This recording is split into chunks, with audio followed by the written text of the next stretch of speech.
Hi friends, ನಿಮ್ಮೆಲ್ಲರಿಗೂ ಕೂಡ ನಿಮ್ಮದೇ ಆಗಿರತಕ್ಕಂಥ ಯೂಟ್ಯೂಬ್ ಚಾನಲ್ ಸ್ಟಡಿ ವಿತ್ ಪರಶುರಾಮ್ಗೆ ಸ್ವಾಗತ ಅಂತ ಹೇಳ್ತಾ 7ನೇ ತರಗತಿ ಸಂಕಲನಾತ್ಮಕ ಪರೀಕ್ಷೆ 2 ಅಂದರೆ SA2 ಮಾರ್ಚ್ 2026ಕ್ಕೆ ಈ DSE ಅವರು ಪ್ರಕಟ ಮಾಡಿರ್ತಕ್ಕಂಥ ಪ್ರಶ್ನೆ ಪತ್ರಿಕೆ ನೀಲನಕ್ಷೆಯನ್ನು ಕೀ ಉತ್ತರದೊಂದಿಗೆ ನೋಡೋಣ.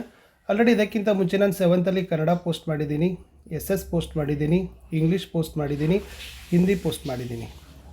ಇವಾಗ ಸೈನ್ಸ್ ಇದೆ, ಮ್ಯಾಥ್ಸು ಕೂಡ ಬೇಗನೆ ಮಾಡಿ ಮತ್ತು ನಿಮಗೆ ಪ್ರಾಕ್ಟೀಸ್ ಪೇಪರ್ ಅಂತಾನು ಕೂಡ ಮತ್ತೆ ಕೊಡ್ತೀವಿ. ಅದನ್ನು ಕೂಡ ಚೆನ್ನಾಗಿ ಪ್ರಾಕ್ಟೀಸ್ ಮಾಡಿದರೆ ಖಂಡಿತವಾಗಿ ಪರೀಕ್ಷೆಗೆ ಬರ್ತಕ್ಕಂಥ ಪ್ರಶ್ನೆಗಳನ್ನೇ ಕವರ್ ಮಾಡ್ತಾ ಇದ್ದೀವಿ. ಸೊ ಲೈಕ್, ಶೇರ್ ಮತ್ತು ಸಬ್ಸ್ಕ್ರೈಬ್ ಮಾಡೋದನ್ನು ಮಾತ್ರ ಮರೆಯದಿರಿ. ವೇಟೇಜ್ ನೋಡ್ಕೊಂಡು ಬನ್ನಿ. ಪ್ರಾಣಿಗಳು ಮತ್ತು ಸಸ್ಯಗಳ ಸಾಗಾಣಿಕೆಯಿಂದ 3 ಪ್ರಶ್ನೆ 5 ಅಂಕ, ಸಸ್ಯಗಳಲ್ಲಿ ಸಂತಾನೋತ್ಪತ್ತಿ 3 ಪ್ರಶ್ನೆ 6 ಅಂಕ, ಚಲನೆ ಮತ್ತು ಕಾಲ 4 ಪ್ರಶ್ನೆ 6 ಅಂಕ, ವಿದ್ಯುತ್ ಪ್ರವಾಹ ಮತ್ತು ಅದರ ಪರಿಣಾಮಗಳು 3 ಪ್ರಶ್ನೆ 5 ಅಂಕ, ಬೆಳಕು 4 ಪ್ರಶ್ನೆ 6 ಅಂಕ, ಕಾಡುಗಳು ನಮ್ಮ ಜೀವನಾಡಿ 3 ಪ್ರಶ್ನೆ 6 ಅಂಕ, ತ್ಯಾಜ್ಯ ನೀರಿನ ಕತೆ 4 ಪ್ರಶ್ನೆ 6 ಅಂಕ. ಇಷ್ಟು ವೇಟೇಜ್ ಇತ್ತು. ಇದೇ ವೇಟೇಜ್ ಮೇಲೆ ನಿಮಗೆ ಪ್ರಶ್ನೆ ಪತ್ರಿಕೆ ಏನಾಗ್ತದಪ್ಪ ಅಂದರೆ ಬರ್ತದೆ. ಫಸ್ಟ್ ಮೀನ್ಸ್ ಬಂದುಬಿಟ್ಟು ಬಹು ಆಯ್ಕೆ ಪ್ರಶ್ನೆಗಳು 4 ಇದ್ದಾವೆ. ಪ್ರತಿ ಸರಿಯಾದ ಉತ್ತರಕ್ಕೆ 1 ಅಂಕ, 4 ಪ್ರಶ್ನೆ 4 ಅಂಕ. ಪ್ರಶ್ನೆ 1, ನಾಡಿ ಮಿಡಿತವನ್ನು ವ್ಯಕ್ತಪಡಿಸೋದರಕ್ಕೆ ಏನಂತ ಕರೀತಾರೆ? It's A very easy. ನಾಡಿ ಮಿಡಿತದ ದರ ಅಂತಲೇ ಹೇಳೋದು.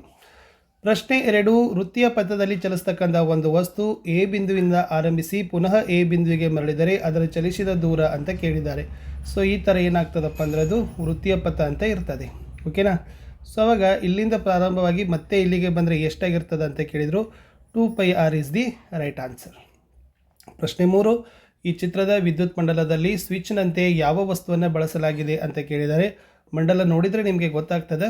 ಎಸ್, ಬೀಗದ ಕೈ ಅಂತಕ್ಕಂಥದ್ದು option C is the exactly right answer. ಇನ್ನು ಸೂಕ್ಷ್ಮದರ್ಶಕಗಳಲ್ಲಿ ಬಳಸ್ತಕ್ಕಂಥ ಮಸೂರ ಯಾವುದಾಗಿರ್ತದೆ ಅಂತ ಕೇಳಿದರು. ಆಪ್ಷನ್ ಡಿ ಪಿನ ಮಸೂರ. ಇನ್ನು ಬಿಟ್ಟಸ್ಗಳನ್ನು ತುಂಬತಕ್ಕಂಥ 4 ಪ್ರಶ್ನೆಗಳಿದ್ದಾವೆ. ಪ್ರತಿ ಸರಿಯಾದ ಉತ್ತರಕ್ಕೆ 1 ಅಂಕ, 4 ಪ್ರಶ್ನೆ 4 ಅಂಕ. ಸಸ್ಯಗಳ ಸಂತಾನೋತ್ಪತ್ತಿಯಲ್ಲಿ ಪಕ್ಷಿಗಳು ಹಾಗೂ ಗಾಳಿಯಿಂದ ಡ್ಯಾಶ್ ಪ್ರಸರಣವಾಗುತ್ತದೆ ಅಂತ ಕೇಳಿದ್ದಾರೆ. ಸೊ ಉತ್ತರ ಬೀಜ. ಪ್ರಶ್ನೆ 2, ಸಮಯವನ್ನು ಅಳಿತಕ್ಕಂಥ SI ಏಕಮಾನ ಕೇಳಿದ್ದಾರೆ. Second is the right answer.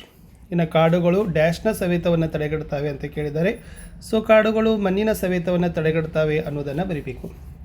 ಪ್ರಶ್ನೆ 4, ವಿಶ್ವ ಜಲ ದಿನವನ್ನು ಡ್ಯಾಶ್ ರಂದು ಆಚರಿಸುತ್ತೇವೆ ಅಂತ ಕೇಳಿದರೆ ಮಾರ್ಚ್ 22 ಅನ್ನೋದು ಸರಿಯಾದ ಉತ್ತರ ಆಗ್ತದೆ.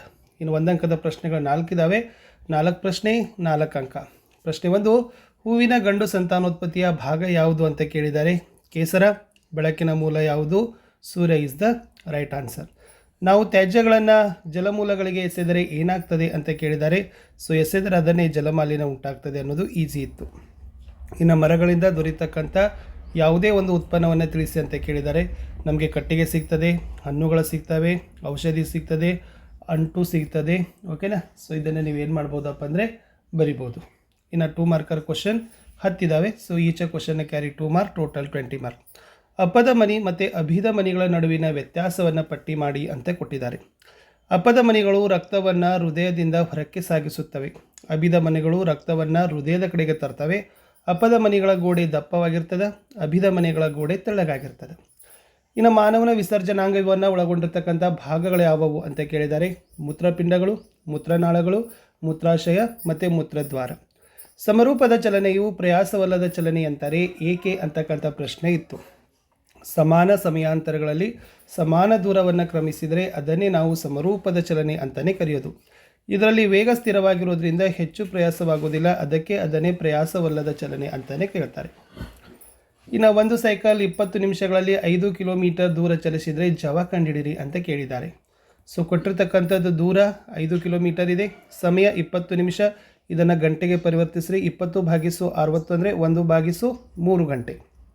ಆವಾಗ ಜವ ಆವಾಗ 5/1/3. ಸೊ ಅವಾಗ ನಮ್ಗೆ ಏನಾಗ್ತದಪ್ಪ ಅಂದರೆ ಇಟ್ಸ್ ವೆರಿ ಸಿಂಪಲ್, 15 km/h ಅನ್ನೋದನ್ನು ಸಿಗ್ತದೆ. ಇನ್ನು ವಿದ್ಯುತ್ ಸ್ಟವ್ಗಳಲ್ಲಿ ನೈಕ್ರೋಮ್ ತಂತಿಯನ್ನೇ ಬಳಸ್ತಾರೆ ಏಕೆ ಅಂತಕ್ಕಂಥದ್ದನ್ನು ಕೇಳಿದರು. ಸೊ ವಿದ್ಯುತ್ ಸ್ಟವ್ಗಳಲ್ಲಿ ಯಾಕಪ್ಪ ಅಂದರೆ ನೈಕ್ರೋಮ್ ತಂತಿ ಬಳಸೋದ್ರಿಂದ ಅದು ಹೆಚ್ಚು ಪ್ರತಿರೋಧ ಅಥವಾ ರೋಧವನ್ನು ಹೊಂದಿದೆ. ಆಮೇಲೆ ಸೆಕೆಂಡ್ ಪಾಯಿಂಟ್, ಹೆಚ್ಚಿನ ಕರಗೋ ತಾಪವನ್ನು ಹೊಂದಿದೆ. ಸೊ ಆದ್ದರಿಂದ ಹೆಚ್ಚು ಉಷ್ಣ ಉತ್ಪತ್ತಿಯನ್ನು ಮಾಡಲಿಕ್ಕೆ ನೈಕ್ರೋಮ್ ತಂತಿಯನ್ನೇ ಈ ವಿದ್ಯುತ್ ಸ್ಟವ್ನಲ್ಲಿ ಬಳಕೆಯನ್ನು ಮಾಡೋದು. ಮುಂದಿನ ಪ್ರಶ್ನೆ, ಉಷ್ಣ ಪರಿಮಾಣದನ್ವಯ ಕೆಲಸ ಮಾಡುವ 2 ಉಪಕರಣಗಳನ್ನು ಪಟ್ಟಿ ಮಾಡಿರಿ ಅಂತ ಕೇಳಿದ್ದಾರೆ. ಸೊ ಫಸ್ಟ್ ಏನಪ್ಪ ಅಂತಂದರೆ ವಿದ್ಯುತ್ ಇಸ್ತ್ರಿ ಪೆಟ್ಟಿಗೆ, ವಿದ್ಯುತ್ನ ಹೀಟರ್, ಟೋಸ್ಟರ್, ವಿದ್ಯುತ್ ಸ್ಟೋವ್ ಮತ್ತು ವಿದ್ಯುತ್ ಗೀಸರ್ ಅಂತ ಬರೆದ್ರೆ ಸಾಕು. ಇನ್ನು ಸಮತಲ ದರ್ಪಣದ ಉಪಯೋಗಗಳನ್ನು ಕೇಳಿದರು. ಸೊ ಒಂದೇದು, ನಮ್ಮ ಪ್ರತಿಬಿಂಬವನ್ನು ನೋಡಲಿಕ್ಕೆ ಬಳಸ್ತೀವಿ, ಅಲಂಕಾರ ಮಾಡಿಕೊಳ್ಳಿಕ್ಕೆ ಬಳಸ್ತೀವಿ, ಸೂಕ್ಷ್ಮದರ್ಶಕಗಳಲ್ಲಿ ಬಳಸ್ತೀವಿ, ಅಂಗಡಿಗಳಲ್ಲಿ ಬಳಸ್ತೀವಿ, ಕ್ಷೌರ ಅಂಗಡಿಗಳಲ್ಲಿ ಕೂಡ ನಾವೇನು ಮಾಡ್ತೀವಪ್ಪ ಅಂತಂದರೆ ಸಮತಲ ದರ್ಪಣವನ್ನು ಬಳಸ್ತೀವಿ ಅಂತ ಬರೆದ್ರೆ ಸಾಕು.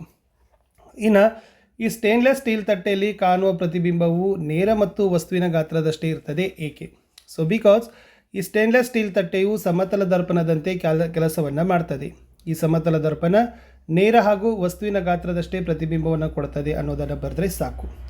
ನೆಕ್ಸ್ಟ್ ಒನ್, ಜವಾಬ್ದಾರಿಯುತ ವ್ಯಕ್ತಿಯಾಗಿ ನಾವು ಚರಂಡಿ ನೀರಿನ ತ್ಯಾಜ್ಯಗಳನ್ನು ಹೇಗೆ ಕಡಿಮೆ ಮಾಡ್ಬೋದು? ಸೊ ಆನ್ಸರ್ ಈಸ್ ಘನ ತ್ಯಾಜ್ಯಗಳನ್ನು ಚರಂಡಿಗೆ ಹಾಕಲೇಬಾರದು. ನೀರನ್ನು ಮಿತವಾಗಿ ನಾವೇನು ಮಾಡಬೇಕು ಅಂದರೆ ಬಳಸಬೇಕು ಅಂತಕ್ಕಂಥ ಪಾಯಿಂಟ್ಸ್ ಹಾಕಿದರೆ ಸಾಕು. ಇನ್ನು 10ನೇ ಪ್ರಶ್ನೆ ಕೇಳಿದರು, ಚರಂಡಿ ನೀರಿನಲ್ಲಿರುವ ಕಲ್ಮಶಗಳನ್ನು ಹೇಗೆ ವರ್ಗೀಕರಿಸ್ತೀರಿ ಅಂತ ಕೇಳಿದ್ದಾರೆ. ಸೊ ಅದರಲ್ಲಿ ಚರಂಡಿ ನೀರಿನ ಕಲ್ಮಶಗಳನ್ನು ನಾವು ಮುಖ್ಯವಾಗಿ ಭೌತಿಕ ಕಲ್ಮಶಗಳಂತೀವಿ, ರಾಸಾಯನಿಕ ಕಲ್ಮಶಗಳಂತೀವಿ ಮತ್ತು ಜೈವಿಕ ಕಲ್ಮಶಗಳಂತೀವಿ. ಸೊ ಇದನ್ನು ನಾವೇನು ಮಾಡಬೇಕಪ್ಪ ಅಂದರೆ ಬೈಪರ್ಫಿಕೇಷನನ್ನು ವರ್ಗೀಕರಣವನ್ನು ಮಾಡಬೇಕು. Next one, 4 marker question. ಪ್ರಕೃತಿಯ ಸಮತೋಲನದಲ್ಲಿ ಕಾಡುಗಳ ಪಾತ್ರವನ್ನು ಬರೀರಿ ಅಂತ ಕೇಳಿದರೆ ಒಂದು 5 ಪಾಯಿಂಟ್ಸ್ಗಳನ್ನು ನೀವು ಬರೀಬೇಕು. ಫಸ್ಟ್ ಏನಪ್ಪ ಅಂದರೆ ಈ ಕಾಡುಗಳು ಪರಿಸರದ ಸಮತೋಲನವನ್ನು ಕಾಪಾಡ್ತಕ್ಕಂಥ ಕೆಲಸವನ್ನು ಮಾಡ್ತಾವೆ. ಮಣ್ಣಿನ ಸವೆತವನ್ನು ತಡಿತಾವೆ, ವನ್ಯಜೀವಿಗಳಿಗೆ ಆಶ್ರಯದ ತಾಣವಾಗಿದ್ದಾವೆ, ಮಾನವನ ಅಗತ್ಯಗಳನ್ನು ಪೂರೈಕೆ ಮಾಡ್ತಕ್ಕಂಥ ಕೆಲಸ ಸಹಿತ ಕಾಡುಗಳು ಮಾಡ್ತವೆ. ಆಮ್ಲಜನಕದ ಸಮತೋಲನದಲ್ಲಿ ಮುಖ್ಯ ಪಾತ್ರವನ್ನು ವಹಿಸ್ತವೆ. ಇವು ಜಲಚಕ್ರದ ಭಾಗವಾಗಿದ್ದಾವೆ. ಸೊ ಆ ಕಾರಣಕ್ಕಾಗಿ ಮಾನವನ ಅಗತ್ಯಗಳಿಗಾಗಿ ನಾವೇನು ಮಾಡಬೇಕಾಗದ, ಅರಣ್ಯದ ನಾಶವನ್ನು ತಪ್ಪಿಸಬೇಕಾಗದ, ಮರಗಳನ್ನು ನೆಡಬೇಕು, ಅರಣ್ಯಗಳನ್ನು ಬೆಳೆಸ್ತಕ್ಕಂಥ ಅರಣ್ಯೀಕರಣವನ್ನು ಮಾಡಬೇಕು ಅನ್ನೋದನ್ನು ನೀವು ಬರೆದ್ರೆ ಸಾಕು. ಇನ್ನು ಸಸ್ಯದಲ್ಲಿ ನಿಷೇಚನ ಕ್ರಿಯೆಯನ್ನು ತೋರಿಸ್ತಕ್ಕಂಥ ಚಿತ್ರವನ್ನು ಬರೆದು ಭಾಗ ಗುರುತಿಸ್ರಿ ಅಂತ ಕೇಳಿದ್ದಾರೆ. ಸೊ ಇದು ಸಸ್ಯದಲ್ಲಿ ನಿಷೇಚನವನ್ನು ತೋರಿಸ್ತಕ್ಕಂಥ ಚಿತ್ರ. ಸೊ ಈ ಥರ ಚಿತ್ರ ತೆರಗಬೇಕು. ಇದು ಪರಾಗದ ನಳಿಕೆ, ಇದು ಬಂದುಬಿಟ್ಟು ಯುಗ್ಮಜ ಉಂಟಾಗುವಿಕೆ, ಇದು ಅಂಡ ಇದೆ, ಇದೇನಪ್ಪ ಅಂದರೆ ಪರಾಗರೇನು ಅಂತಕ್ಕಂಥದ್ದು ಇತ್ತು. ಸೊ ಈ ಥರನಾಗಿರ್ತಕ್ಕಂಥ ಸಿಂಪಲ್ ಆಗಿರ್ತಕ್ಕಂಥ ಚಿತ್ರವನ್ನು ತೆಗೆದು ಭಾಗಗಳನ್ನು ಗುರುತಿಸಬೇಕು ಅಂತ ಹೇಳ್ತಾ, ಸೊ ಎಲ್ಲ ವಿಡಿಯೋಗಳ ಲಿಂಕನ್ನು ವಿಡಿಯೋದ ಡಿಸ್ಕ್ರಿಪ್ಷನ್ ಬಾಕ್ಸ್ನಲ್ಲಿಯೂ ಕೂಡ ನಾನು ಸಜೆಸ್ಟ್ ಮಾಡ್ತೀನಿ, ಅದನ್ನು ಕೂಡ ನೋಡಿ ಅಂತ ಹೇಳ್ತಾ, ನೆಕ್ಸ್ಟ್ ಪ್ರಾಕ್ಟೀಸ್ ಪೇಪರ್ಗಳು ಬರ್ತಾ ಇದ್ದಾವೆ. ಸೊ ಅವುಗಳನ್ನು ಸಹಿತ ನೋಡಿದರೆ ಖಂಡಿತವಾಗಿ ನಿಮಗೆ ಒಳ್ಳೆಯ ಅಂಕಗಳು ಸಿಗ್ತವೆ ಅಂತ ಹೇಳ್ತಾ, ವಿಡಿಯೋನ ಲೈಕ್, ಶೇರ್ ಮತ್ತು ಸಬ್ಸ್ಕ್ರೈಬ್ ಮಾಡೋದನ್ನು ಮಾತ್ರ ಮರೆಯದಿರಿ. ನಿಮ್ಮ ಒಂದು ಲೈಕ್, ನಿಮ್ಮ ಒಂದು ಶೇರ್ ನಮಗೆ ಬಹಳಷ್ಟು ಮೋಟಿವೇಶನನ್ನು ತಂದು ಕೊಡ್ತದೆ. ಮತ್ತು 7th ಎಲ್ಲ ವಿಷಯಗಳಲ್ಲಿ ಪ್ರಶ್ನೋತ್ತರಗಳಿದ್ದಾವೆ. ಆಮೇಲೆ ಬೇರೆ ಬೇರೆ ರೀತಿಯಾಗಿರ್ತಕ್ಕಂಥ LBSಗಳನ್ನು, ಪ್ರತಿ ವಿಷಯದ LBAಗಳನ್ನು ಸಹಿತ ಕೂಡ ನಾವೇನು ಮಾಡಿದ್ದೀವಿ, ಹಾಕಿದ್ದೀವಿ. ಅವೆಲ್ಲವುಗಳ ನಮ್ಮ ಯೂಟ್ಯೂಬ್ ಚಾನಲ್ನ ಪ್ಲೇಲಿಸ್ಟ್ ಲಿಂಕ್ಗಳಿದ್ದಾವೆ. ಸೊ ಜಸ್ಟ್ ನೀವು ಅಲ್ಲಿ ಹೋಗಿ ವಿಸಿಟ್ ಮಾಡಿದರೆ ಸಾಕು, ಖಂಡಿತವಾಗಿ ನಿಮಗೆ ಒಳ್ಳೆಯ ವಿಡಿಯೋಗಳು ಸಿಗ್ತವೆ. ಸೊ ಎನಿ ಡೌಟ್ ಇದ್ದರೆ ಕಮೆಂಟ್ ಮಾಡಿ ಅಂತ ಹೇಳ್ತಾ, ಟೈಮ್ ಟೇಬಲ್ ಬಂದ ತಕ್ಷಣವೇ ಮತ್ತೆ ಪ್ರಾಕ್ಟೀಸ್ ಪೇಪರ್ಗಳನ್ನು ಹಾಕ್ತೀವಿ. ಅವುಗಳನ್ನು ನೋಡಿದರೆ ನಿಮಗೆ ಒಳ್ಳೆಯ ರೀತಿಯಾಗಿರ್ತಕ್ಕಂಥ ಅಂಕಗಳು ಸಿಗ್ತದೆ.